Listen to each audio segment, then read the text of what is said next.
Cheesecake is pretty much my family's pastime. No joke. And while I absolutely love it too, I wanted to simplify the process so I could make it more often. And the No Bake Cheesecake delivers every single time. It's unbelievably creamy, incredibly delicious, and comes together in a fraction of the time. No baking, no cooling to room temp, and no overnight chill. And with a few chef techniques, I think I can make it even better. But first, let's get started on the crust. Sound good? Let's not bake? I've got 3 cups of graham cracker crumbs. If you want to go next level a bit with this crust, replace half of the crumbs with Biscoff cookies that are ground down to crumbs. It's super good, but completely up to you. For me, I'll stick with the classic graham cracker crust. And whatever you decide to go with, you'll still need 1/3 cup of granulated sugar, 1/8 teaspoon of ground cinnamon, next 1 teaspoon of salt, then finally 1½ sticks or 12 tablespoons of melted unsalted butter. Now using a fork, mix everything together. The goal here is to simply get the crumbs fully hydrated and to a finer crumb. So in the end, no big chunks. Feel free to give it a taste. Maybe for your palate, you'd like a bit more salt, cinnamon, or sugar. And at this stage, just briefly set it to the side and bring out a 9-inch springform pan. Just lock it in place, then give it a quick spray of nonstick spray or even a quick grease of butter. This is just to help the parchment cake rounds sit in place. Then just give everything a quick spray on the bottom and then on the side of the walls. And just like my old catering chef, Chef Parisi used to say, everything gets parchment and nonstick spray. Nothing is going to stick in my class. And it won't. Now transfer the crumbs to the springform pan and using a straight-ish side cup like this, go right in the center and begin to pack down in the middle, pushing out a good amount of the crumbs to the outside. I like cheesecake that is crusted up on both the bottom and the sides. It's just better. The crust seems to always do that. Be gentle when doing this. Don't just slam things around so crumbs are going everywhere. I promise you, you've got this.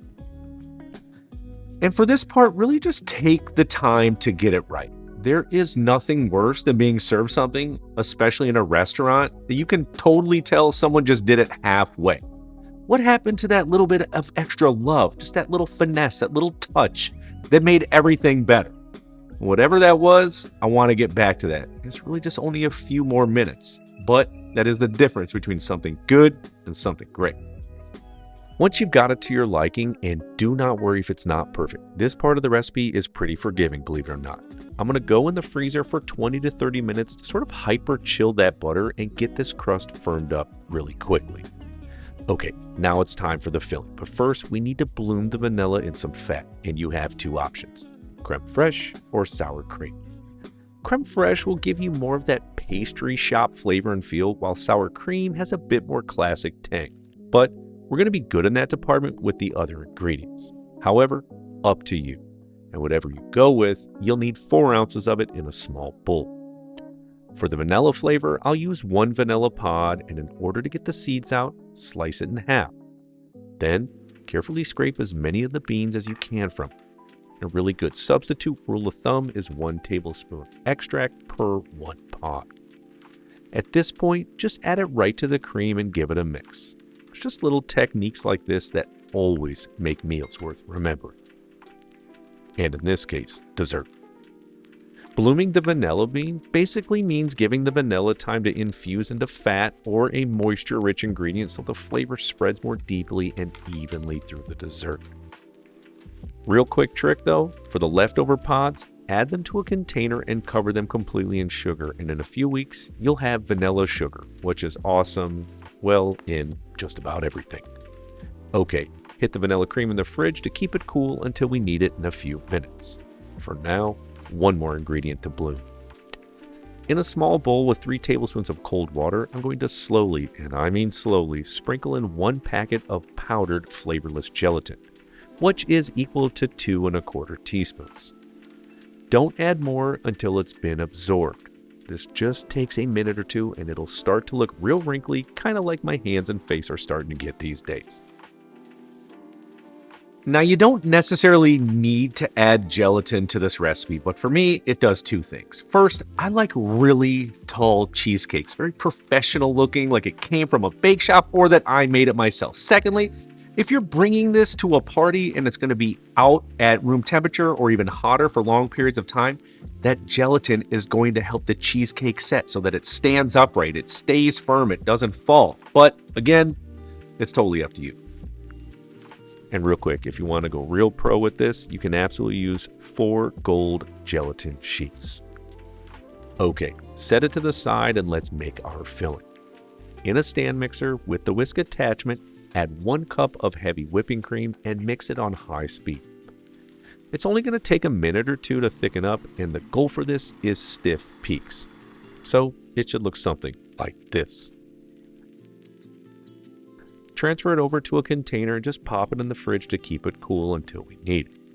Now in that same bowl and whisk, don't worry about cleaning out a thing because it's all going in the same place.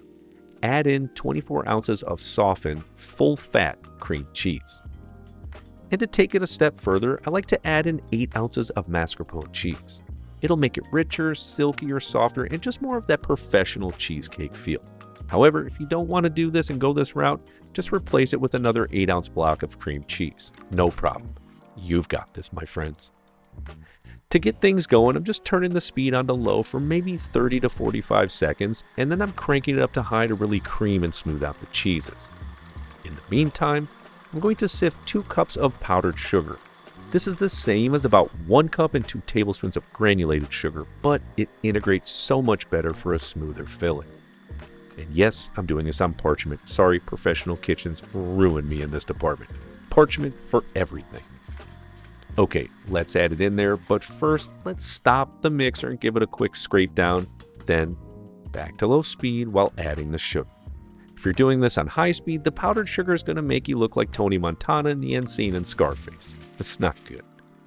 Then, once it's in there, you can blast it on high speed for a minute or two just to make sure it's fully incorporated. Okay, back to low again. Sorry, a lot of up and down here. But at this stage, I'm adding in our vanilla bean cream. And be sure to get all of that goodness in there. Next, 3/4 teaspoon of salt. Then the zest of 1 lemon.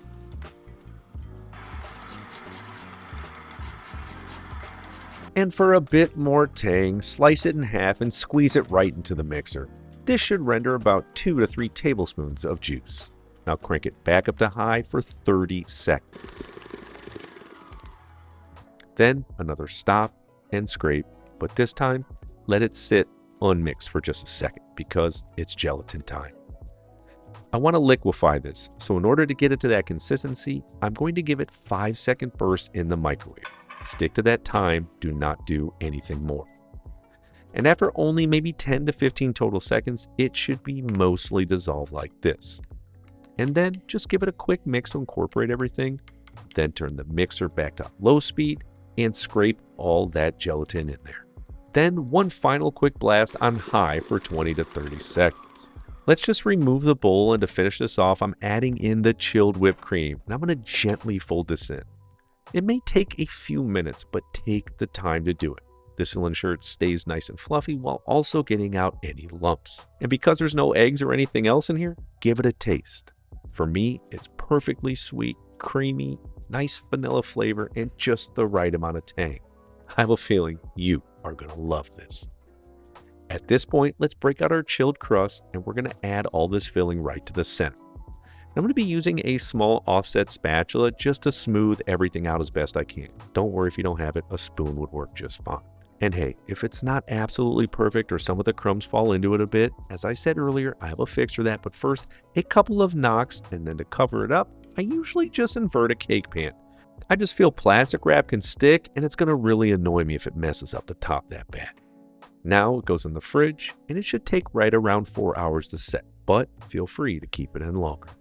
Yes, obviously there is still some time that's needed for this to set, but you can still make it and eat it in the same day. And with a classic cheesecake, you need a par-baked crust, you need a filling that takes 90 minutes in a water bath, a cool to room temperature, and then a complete cool down in the fridge overnight. I promise you though, once you make this, You will never go back. You're going to be blown away at how good this is. But while we do wait, why not a few simple toppings? Whipped cream is always a must with, well, just about every dessert I make. I've got a great recipe on my website at billyparisi.com for you if you want to check that out. Once it's done, bag it up with a star tip and keep it cool. Then, I love a fresh berry sauce over top just to cut some of that tang and fat, and for this one, strawberry sauce is going to pair perfectly. Slice off the ends of 1 pound of fresh strawberries, then slice them into 6 or little wedges like this. They're going in a small size pot, along with a 1/4 cup of water, a 1/2 cup of sugar, the juice of 1 lemon, which will be about 1.5 to 2 tablespoons. Then finally, 1 teaspoon of vanilla extract. Over medium-high heat, just bring it to a boil like this. From here, the heat goes down to low and simmer it for 30 minutes until it starts to become real syrupy like this. Is that a word? Now what I like to do is transfer it over to a bowl and chill it in the fridge, which takes around 30 to 45 minutes. Okay, so I can't wait any longer, and the beauty of film is that, well, I made one of these cheesecakes yesterday, so let's go. But first, we need to get a clean break from the springform pan, so using a knife or an offset spatula, carefully go around the outside of the crust between the pan. I do this little up and down sawing motions, which always just seems to work. Then unbuckle it, and maybe say a prayer. You should get a really nice clean break. Even if a little sticks to the pan, don't sweat it. At this stage, feel free to pipe on some whipped cream rosettes or really any type of shape you'd like. And now to slice it, but first an old chef trick. Fill up a tall container with hot water and add your knife right to it. This will make for really clean slices. And after each slice, the knife goes into the water and then a clean wipe before taking the next slice. This cheesecake is beautiful. You spent some time on it, and it should stay that way. To finish this, how about some of that strawberry sauce? Perfection, my friends. But for me, it all depends on what they think. This one is a keeper. If you want to keep rolling with those simple techniques and procedures, you have to check out what chefs cook when they don't feel like cooking. You are going to love that video. I'll see you on there.